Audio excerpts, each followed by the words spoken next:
Hi, everybody. It's Daniel and Agam. Today we have a special guest, Anelya, who's my co-founder of Just Paid. And I know her history, but I think a lot of the audience does not know Anelya's history. So I feel like she has a fascinating story about where she came from and how she got into Silicon Valley.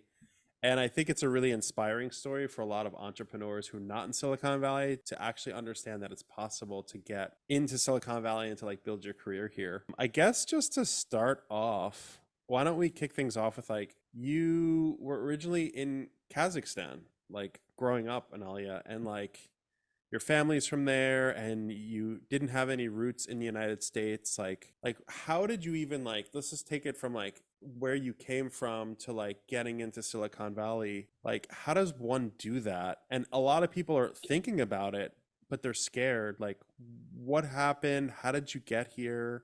Like what made you even want to come here and like take that chance? Because it's very scary and a lot of people would not even dare leave their country, let alone leave their like, their home. I'll let you like just talk about your past a little bit. Well, it's happened so long ago, but sometimes I wonder, you say it's so scary. And I think because it happened so long ago and I was so young and I was not thinking about being terrified or scared, so it's just easy to do.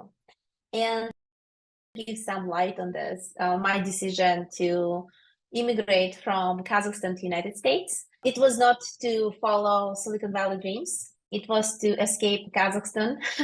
Kazakhstan is the country that don't know if I'd be happy there. So when I was 19, there was an opportunity to go on a work and travel to United States. It's a summer program. You go, you work some, silly summer jobs, and you get to learn English. You get to see the other country. You get to travel. You get to be an adult for a summer, which is what I did, and which was my, a drive to go explore the world. I am so lucky that my parents were supportive of that, because otherwise I don't think I would have, be able to leave the country. Like, let me give you some like light on Kazakhstan and the Kazakh culture. It's a Muslim country.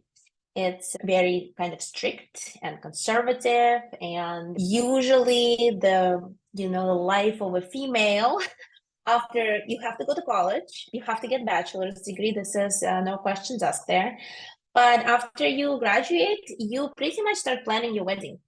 And you have a graduation, and then 2 months later, you get married, and then you have kids, and then you have, two, three kids. And then you are 35-year-old, and you're like, oh, well, what kind of jobs are available for me? Let's dust off this bachelor's degree that I have received 15 years ago. And you get a job as a secretary somewhere. That's kind of the path and what most of the women lives look like. That was not something that I was inspired to do, aspired to do. My father was not in any way supportive of that life choices. My father was an entrepreneur in Kazakhstan. He founded the first non-state university when Soviet Union collapsed. He built this school, and he expanded it, and he kept growing and adding more and more degrees and different fields of education.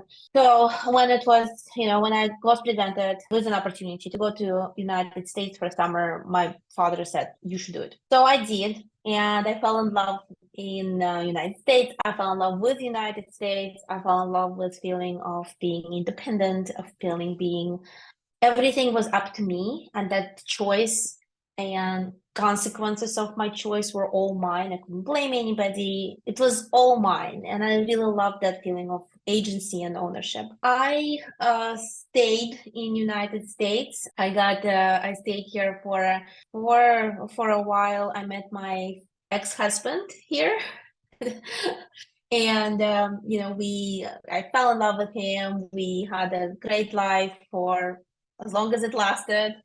And he was also an entrepreneur. He was running an offshore web development company to Ukraine. So he had the custom clients in United States, and he had web developers in Ukraine. Now everybody knows Ukrainians are great software developers. So that was an untapped pool of talent there. He was like one of their first ones. I think it was happening like, gosh, 20 years ago. Anyway, I guess fast forward, I am already, you know, I have a job. I was working as an accountant at some public accounting firm because I got finance management degree in Kazakhstan, which I was able to apply and use every day for my work. So fast forward, I was working in that accounting company, and my ex-husband gets accepted in the winter 2011 batch. He gets on the idea with co-founders, and he gets into Y Combinator. It's very exciting. At that moment, I have like a light bulb moment. I was thinking, why don't I offer free accounting services to all the companies in his batch? And when they raise money, they will love me so much, they will hire me and I'll get a full-time job. I will never have to be a public accountant. Public accountant means I have to be, we working on multiple clients. So I would have, one company that I work for, I'll be fully there. I would be loved and supported, and I'll feel like a part of the team. I loved it so much, the idea.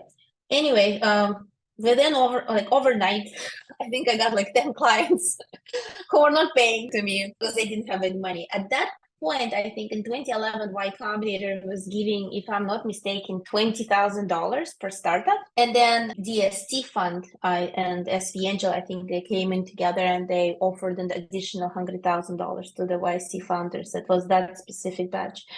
And, the companies 3 months later, they all started fundraising on their Series Seed. And within literally a few months, I got maybe 25 clients who had at least $1 million in their bank account, and they had already working proof of concept. A lot of them got their PMF very early on, and I've got to work with a very exciting young entrepreneurs. And that was just wind whirling for me. It was an unbelievable experience just to see and support young entrepreneurs in their journey of, establishing companies and growing it. I did not get an offer to join any of the startups as a full-time accountant, but I did get 100% offers from everybody to become a part-time accountant. Daniels was one of the company who was offered me a part-time accountant job. It was fascinating. I literally went from making, working nights and weekends for free to overnight I'm now making money because everybody offered to pay for my services because everybody raised capital. That was so validating to feel that my services are needed. I'm loved. I'm actually doing a great job. So after that, I started working on accounting for startups, batch after batch. I grew my business. I had accountants working for me. I worked with amazing startups, like something that would be it's out of this world, like the 3D printing buildings or launching satellites or self-driving cars, or like I worked with a company like TaskRabbit right by acquisition by IKEA. It's like managing and overseeing and participating, being like little cog there in operations of a company, and I love that. I was growing the company, and I put 12 years into it, and I really loved it. However, I also learned a lot of how the company cycle works, what doesn't work, what the company's needs are. And I always liked operations so much that I always was thinking how to optimize workflows better, how to let the clients scale without burdening them with a lot of billable hours. How to help them to automate things without a lot of human interaction, but making sure the data is trustworthy. How to be helpful, how to give them meaning, how to give them meaning. Scratch that will edit out. But how to have meaning in my day, how to be important, how to be valuable in my client's life. So that's where I kind of figure out and realize that I really want to focus on an area of accounting and operations where it would solve multiple problems. It would solve communication between different teams. It will solve a problem of cash flow management. Okay, so you went through a lot really fast. You said a lot really, really fast. I think, I think you guys edited it out. I mean, one thing like you kind of glazed over was your dad started a really good school in Yeah. Kazakhstan. Yeah. Like, what did that have an impact on you and like being bold? Like, or did you feel like, how does one, like, I don't know anyone's parents who started a school, right? Yeah. Like, your dad started a school. It sounds like it's successful. Like, it sounds like you got a really good education, like in Kazakhstan, which is like, I don't know. It sounds very, very unique to me. So, like, what did you learn from your dad, like from that experience? Like, you watched him from afar doing that. So first of all, yes, starting a school, it's like a university, bachelor degrees, everything.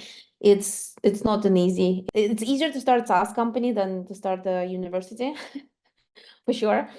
So my father actually is comes from the academia. So my grandfather, he was in Kazakhstan. He's a was very prominent scientist, and he developed, I don't know if I'm not mistaken, over like 170 something patents on coal mining, and he was working on developing coal industry in entire country. So when he was done with coal mining and kind of managing that area, he was offered to be a director of the Polytechnic University in Karagandhi. That's where I'm from. Now there is a university named after him, like streets, I think, named after him, like monuments in his name, which is pretty funny when you go visit your home country. So my dad, but that all was happening. My grandfather, it was all happening during Soviet era. So there was no private enterprise. You had to be like assigned by a party to be a director of certain thing. It's nothing that you can start your own. So when the Soviet Union was collapsing, my dad wanted to start a business school, something that would actually train people to operate in the modern era, not preparing miners or, it's nothing wrong with miners, but there should be managers, there should be people who are trained, who are not assigned by the government to manage other people, but who have a talent, who have skills. And that's what my father wanted to develop in his university by giving the degree to other kids. So that's kind of the story. Of course, it's very rare who parents that come from academia who have an opportunity like this. So yes, and what I've learned, well, what I've seen is my dad being a real startup founder, and only now I understand it. Before I actually hated it so much. As a child, I was missing my father because he was busy working, right? It's like early in the morning till late evening, and then evening, and like we'll have a dinner, and then he'll continue working, or he'll start thinking about something that he was preoccupied about. And then I remember my dad, we would have a family dinners together. We'll talk about our days and how everything was. And then dad will start dreaming of what he wants to do next, and what would be a great opportunity to go after in terms of developing a new product or whatnot. And we will all dream together. And I remember one time dad was dreaming about like getting a helicopter and putting a helipad on the top of the building. It was always dreaming, it was never realistic. And so I picked up the dreaming part. That was one of the best in my memories, how I spent time with my dad, dreaming about what can be possible. On the other hand, I also picked up anxiety from my dad, who would wake up in the middle of the night and oh no, he would not wake up. He probably wouldn't be able to sleep at that time. So he'll just go like sneakingly into the kitchen at around 1 o'clock at night, and he'll peel potatoes, and he'll like do home fried potatoes. And I will smell it because my bedroom was like right across the kitchen. So I wake up and I'll like scroll into my dad's lap, and I'll like, share the potatoes. And only now I realized that my father had, anxieties, couldn't sleep.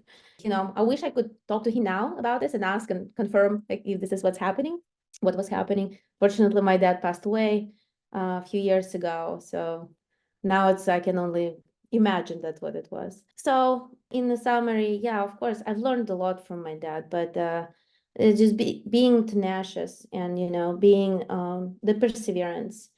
You just don't give up, no matter what. If you believe in something, you have to go for it, and you just don't give up until it is a success story. I also read somewhere it says, if it didn't end well, then it didn't end yet. So maybe that was kind of what my dad was trying to live his life by, until it's a success, he would not stop. That's a really, really good saying. No, that's an awesome story. Like you also glazed over like going into finance. Was it your parents that made you want to go into finance in Kazakhstan, or was it just like arbitrary? Like why would you do that? Because you kind of could do anything. Yeah, it's true. So I went to my dad's university. I graduated from his school.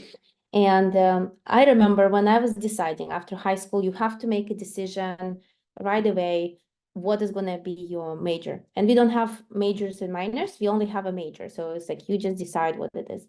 And I remember I couldn't decide. I couldn't figure out what it would be. I didn't really have an aptitude for science or anything else or whatnot. I didn't really feel like that I wanted to. I was drawn to some kind of field of education. So what I did, I outsourced the decision-making process to my family. And I asked my dad, I said, Dad, what do you think I should do? And my dad says, you're so outspoken, you have great ton of ideas, you're a very easy person to connect. You should be in sales and marketing. And I was like, absolutely not. I will never be in sales and marketing. I'm super shy. There is never I will sell anything. So then I asked my uncle and I said, Uncle, what do you think? He was like, you know what, Anelya? Maybe sales and marketing is a good idea. However, with finance, you can get a job anywhere in the world. And I said, you know what? I like the idea of being able to get a job anywhere in the world rather to try to sell something to people, and to me, sales and marketing I was always thinking like, it's like a encyclopedia salespeople going door to door. But because I was, I wanted to please my father, I actually studied sales marketing for about 2 years, and then I switched to finance management. So I kind of got, both degrees in some way. And the one subject I hated the most was accounting, because that was absolutely intolerable. I hated it. It was all my heart, and my balance sheet could never balance. It would take me hours. And only later I was like, oh yeah, there is a software that actually helps you to balance it. You just need to know the logic. Math is the different subject.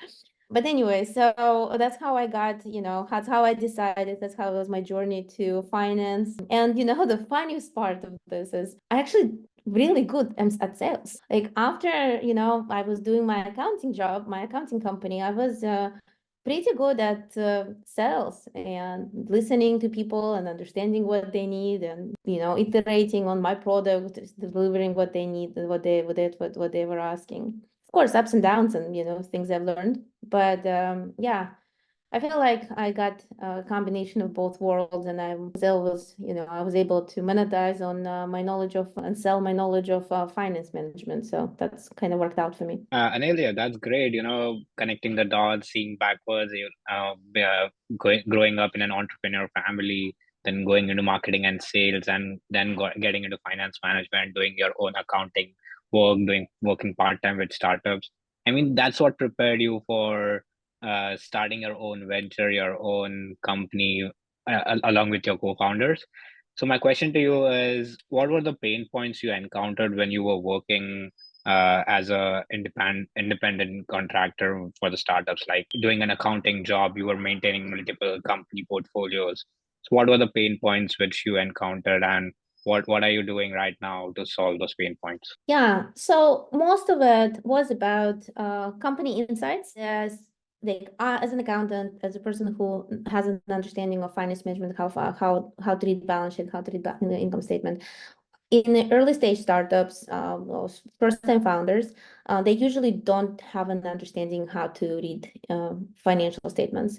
So educating my clients in a very polite way and make sure that they do retain that information was part of a challenge. Some clients I remember were completely, I would explain to them what's prepaid expenses, deferred revenue is, how we're looking at income statement. And then like next month comes in and they're like, where is my revenue? I'm like, well, this revenue was like a 12-month period. So we're deferring it and we're doing a recognition according to the IRS rules. So that was one of the things. And then I also learned like this manual process of trying to get information out of right people.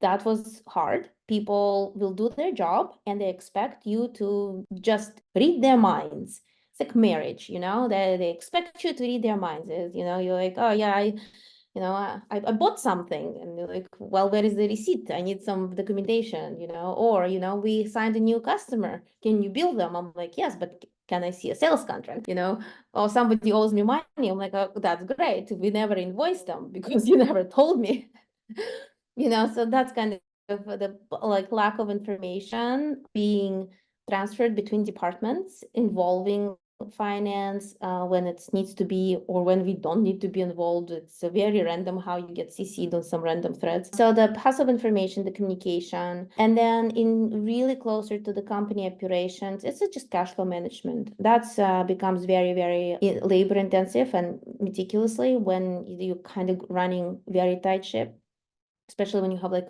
revenue, you have, big sales contracts and they take, 90 days to pay, like big companies notoriously are paying much later, even though you're supposed to get paid like within 30 days or 15 days or whatnot. They just pay you later. So, but your payroll still comes out on every 2 weeks. You need to pay your salaries and people. So that's where the problem with that saw. And I really wanted, it was this new venture with Daniel to allow to bring that information, like, what's happening with my company closer to the founders and take the manual workflows around managing revenue outside of people's day, because that's the most annoying part. When you do have a billing to do, billing is it's a very annoying task. You do it once a month, maybe twice a month.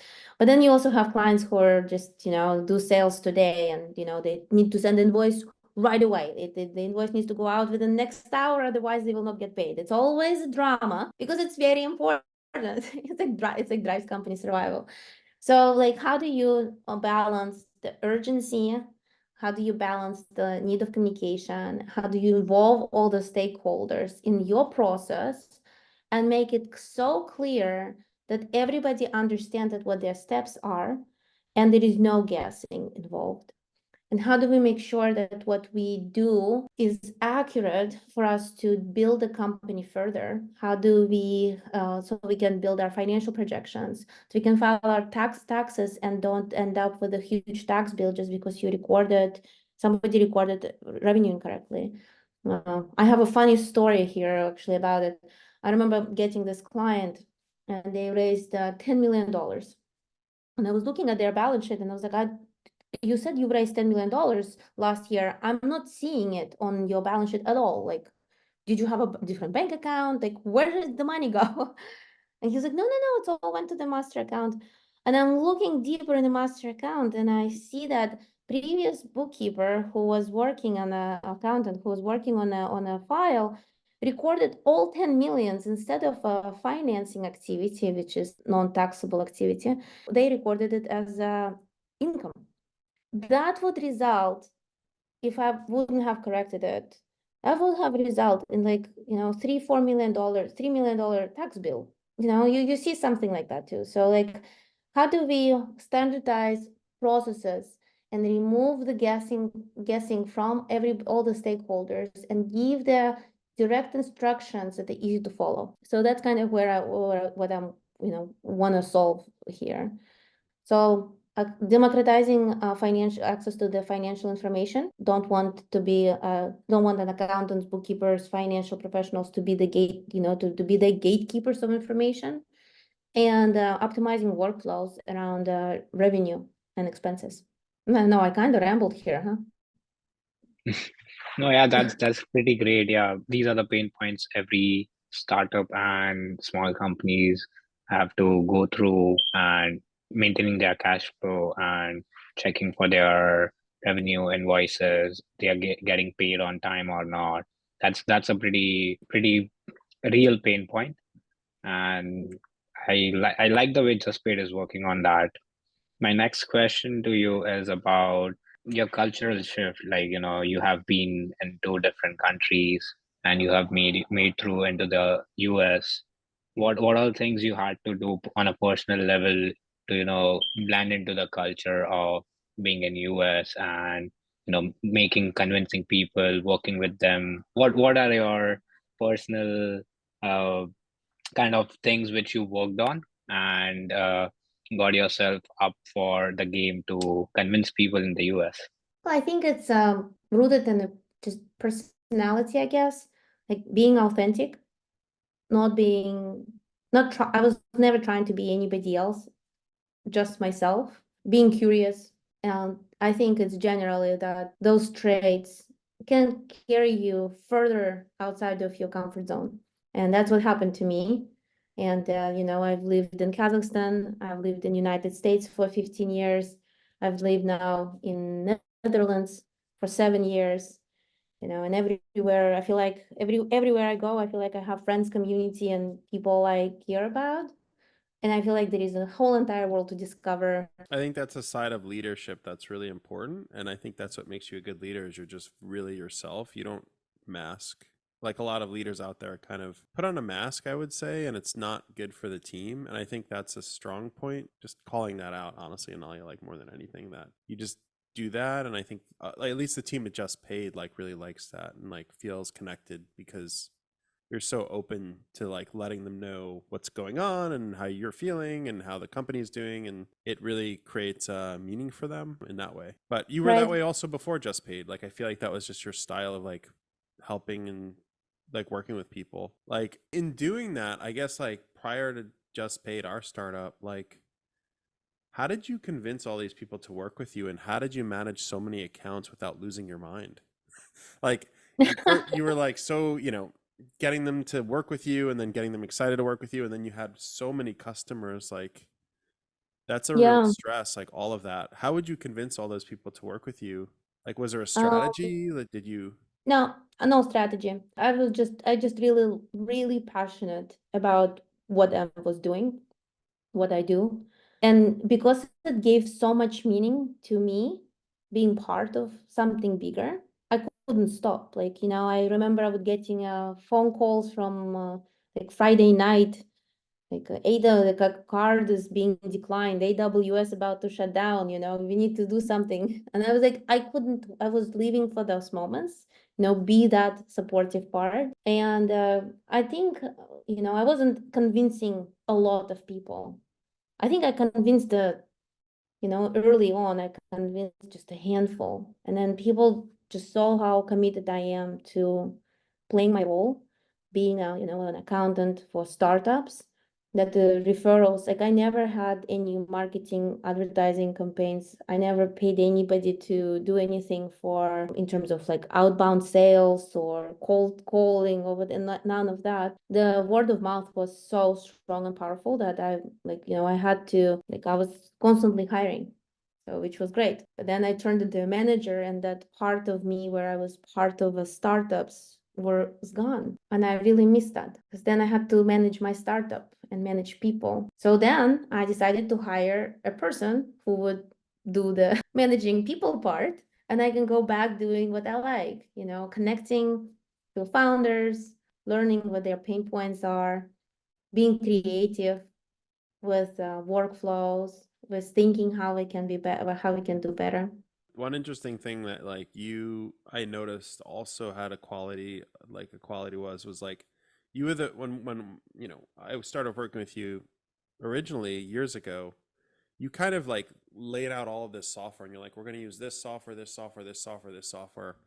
And I just remember being like, why didn't anybody teach me this stuff? Like, I feel like you were on the forefront of like what modern accounting is today. Like you really saw that early, and you were pushing like a lot of these vendors that are like huge billion-dollar companies today. Like, how did you figure that out? Like, were you just like most accountants weren't like that. They were just like, well, we'll just do it the way that it's done. You were really just thinking very different years ago. This is like Yeah, 2011, 2012. It was like it yeah. was bleeding edge, the stuff you were You- doing. when SaaS was just like coming up, right? Yeah. I think for me, it was non-negotiable that I'd never wanted to do accounting old-fashioned way. And I remember it from the company I used to work before. My goodness, we would have envelopes, and we would have to go to client once a week, give them old envelope, they'll give us new envelope, and it will be like paper checks and paper receipts and paper stuff, everything on paper, and you're like, God, this was so annoying. And I remember when I started my company, I'm like, I will have zero paper policy because I don't want to be a paper rat. And I just started addressing my own issues, like, like I never want a paper. So I remember there was this company, which is not like now it's big one, Expensify. They have like the highest ROI per employee. I was their alpha tester for their product. What the product initially was, I remember, they will send you an envelope, you stuff it with receipts, and then you send it back to them and it's supposed prepaid. They scan it, and that's how you maintain your records of all your receipts, for IRS purposes. And I just, as soon as I remember I would sign up a new client, I'll be like, all right, I'm setting you up with Expensify because I am not spending a minute of my life looking at your receipt in any way.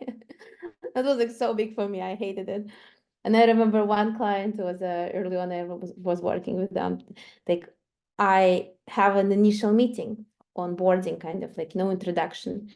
And I meet up with them. It was like 4 guys in the offices. And they're like, we wanna work with you. I'm like, okay. And then one of the guys gets up and leaves and comes back with a shoebox. And I was like, oh, interesting. Is there a rat or something? I'm like, what's in that shoebox? He's like, here is the box of receipts. I'm like, no, we're absolutely not doing it. You're gonna get an envelope delivered to your office in a couple days, and then you send it to them, not to me. Yeah, so it's like seeing, I guess what I was seeing is like, what is essentially what kind of work day do I want to have? What can I do? What I don't have to do, how to optimize and find solutions that will make my life easier. But now there is so many solutions. I was recently on a Reddit accountant subreddit, and I was reading some accountants talking about, what are they using in terms of software stack. It's fascinating. I'm like, oh yeah, I remember, like I did like bunch of all of this trailblazing in early days. It was fun. What was I mean, you've seen so many companies like come and go. Like, what was probably some of the keep companies' names out of it, but like, what's worst behavior, best behavior? Like, what would make a company fail? You've seen a lot, like a lot. I guess like you kind of probably got a gut feeling this company's not going to survive. You got a gut feeling this company is going to become really successful.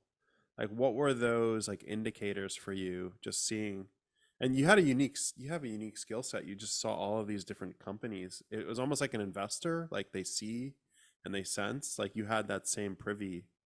But anyway, I'll let you kind of talk through that. Some companies I thought would be, would survive and will be great and will be like $1 billion exit. It never did. It never happened to them. And some I was thinking this is such a silly idea, and apparently this is what a bunch of people wanted, and now this is $1 billion exits. I don't think I can give that good overview for this for your question. But what I've seen mostly is, I remember seeing a good startup, good idea, or idea doesn't really matter early on, right? But like, good traction. And then I will see a relationship drama. And I would see that because I would see, for example, I could be in a meeting and, I see how people look at each other, like 2 co-founders not talking to each other. They're talking through me. And I'm like, all right, that's not a pleasant moment to be in. How did I end up here? So like that would be difficult to see, and it's heartbreaking. Starting a startup is like it's an enormous load, and it's so much stress. And if you don't have a good relationship with your co-founder, it's like anything that small thing that it will just break you apart. It's inevitable, I think. So I think that usually would be one of the earliest indicators when I'll be like, all right, this might not work. Maybe being too safe and fail fast and like spend money, like, until like, at that accelerated rate, it might not work. But also when you're trying and you like saving and penny pitching and you're trying to do everything yourself, you just, as a CEO or co-founder, you cannot possibly do everything yourself. First of all, you don't have an expertise. Secondly, you don't have time sincerely to do everything yourself. But when you try to spread yourself so thin, you end up getting like, getting like a C-level attention on anything. You'll never get the A player out of you to go and shine and do something that you're really good at.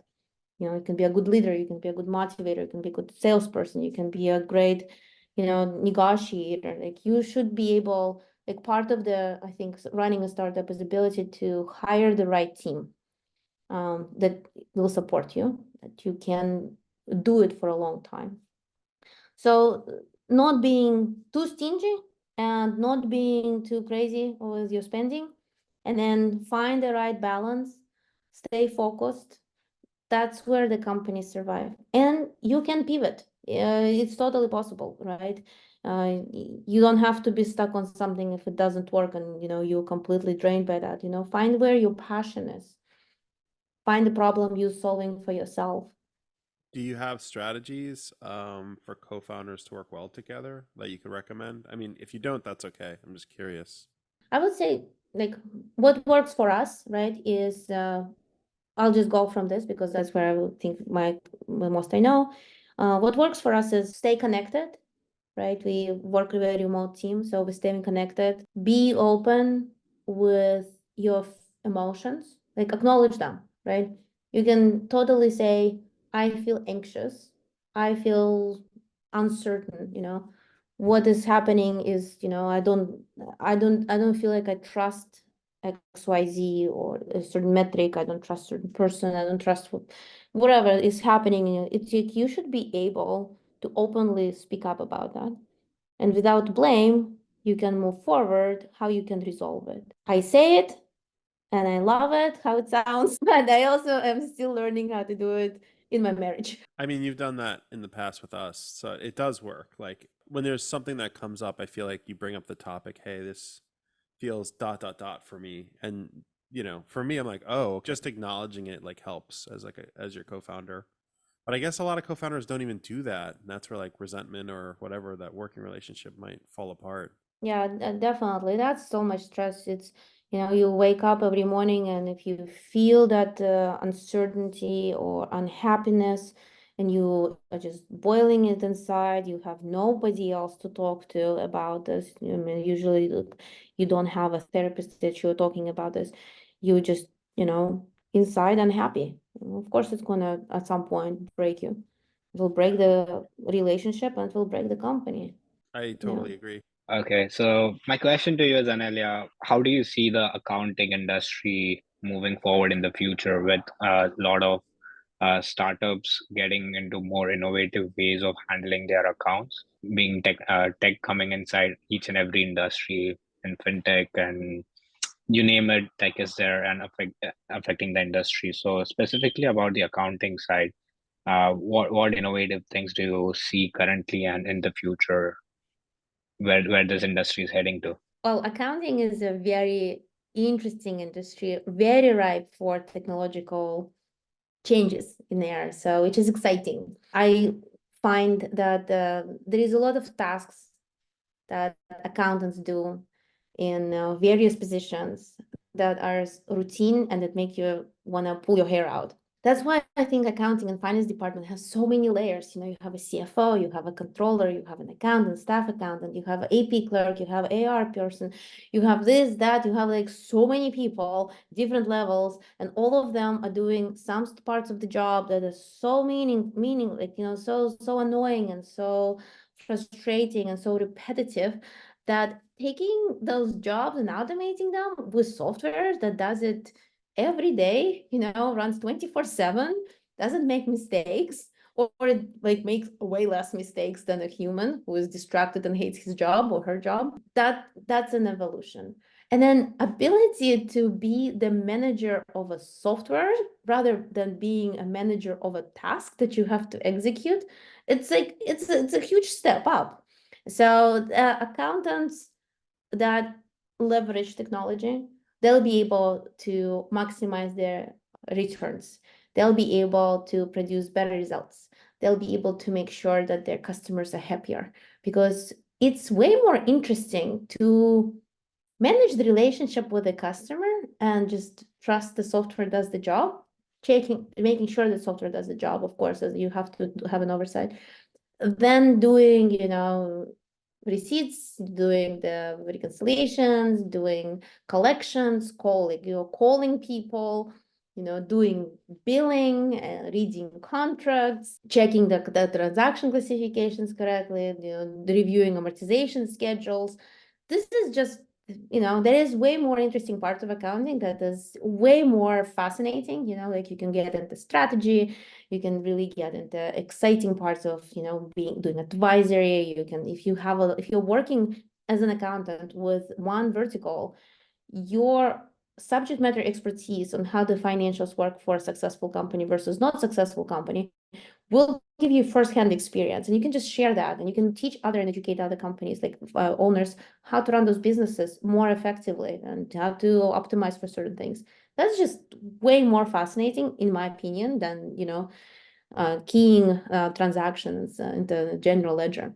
So I hope that my peers and people in the same industry would leverage the technological advancements we have now to get themselves to do more meaningful tasks and more impactful decisions, and find joy in their days. Oh, it's not like they're miserable, right? They get out of find joy of their days. That sounds like they're gonna go postal. Well, thank you so much, Anelya. This was great having you on, and you did a great job, by the way. I think it was Yeah. awesome.